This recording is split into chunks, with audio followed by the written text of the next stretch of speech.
अस्सलाम वालेकुम। आज हमारा टॉपिक हेयरिंग टेस्ट ASSR के बारे में है और आज की इस वीडियो में हम तफसील से बात करेंगे कि ASSR क्या है, ये कितनी उम्र तक के मरीज़ों का होता है, इसको परफॉर्म करने का तरीक़ाकार क्या है, इस टेस्ट का दौरानिया कितना होता है, इस टेस्ट की रिपोर्ट आने में कितना टाइम लगता है और सबसे इम्पोर्टेंट कि इस टेस्ट रिपोर्ट में हमें क्या पता चलता है।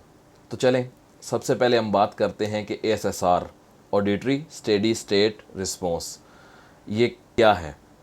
ASSR बेसिकली बच्चों की समात का टेस्ट है।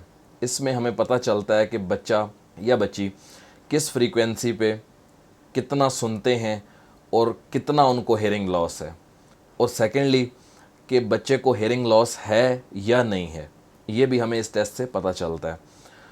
तो अब हम बात कर लेते हैं कि ये कितनी उम्र तक के बच्चों का या पेशेंट्स का किया जाता है।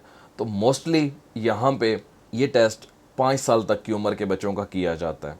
अडल्ट्स में ये टेस्ट सिर्फ एक ही सूरत में किया जाता है कि अगर पेशेंट मेंटली वीक है या डिसेबल है तो फिर उन्हें ENT स्पेशलिस्ट की तरफ से या ऑडियोलॉजिस्ट की तरफ से ASSR रिकमेंड किया जाता है। अब आगे अगर हम बात कर लें कि इस टेस्ट को परफॉर्म करने का तरीक़ाकार क्या है, तो उसमें टेस्ट से एक दिन पहले पेरेंट्स को ये बताया जाता है कि आपने बच्चे का नींद का जो शेड्यूल है वो कैसे डिस्टर्ब करके लाना है। ऑन द टेस्ट डे जब बच्चा यहाँ पे पहुँचता है तो उसको एज और वेट के अकॉर्डिंग सीडेड सिरप दिया जाता है, उम्र और वज़न के मुताबिक। उसके बाद कुछ टाइम में बच्चा सो जाता है। जब बच्चा सो जाता है उसके बाद टेस्ट स्टार्ट होता है। इस टेस्ट में माथे पे और कान के पीछे इस हड्डी पे इलेक्ट्रोड लगाए जाते हैं। इलेक्ट्रोड ऑडिटरी नर्व में मौजूद डिजिटल वेव्स को मेजर करके सिस्टम पे प्रोवाइड करते हैं, जिससे एक कंप्लीट रिपोर्ट तैयार होती है।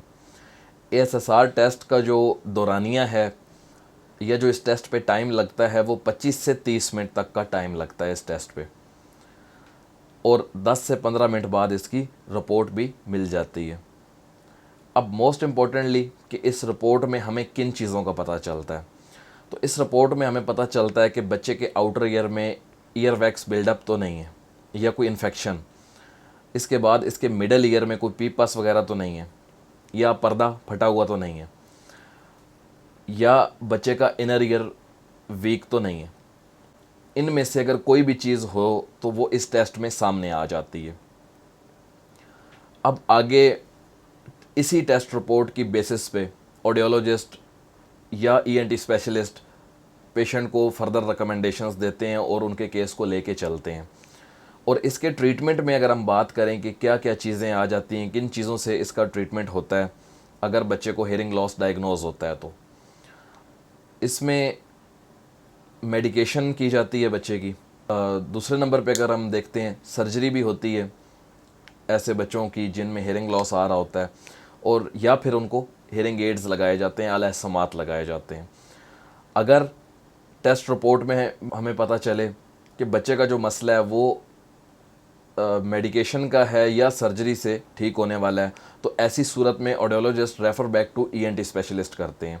अगर आला समात लगना हो, इनर ईयर वीक है और आला समात लगना है, हेयरिंग एड लगना है, तो ऑडियोलॉजिस्ट और उनकी अपनी टीम ऐसे केसेस को आगे लेके चलती है और उसके ऊपर ऑडियोलॉजिस्ट आपको रिकमेंडेशंस देते हैं।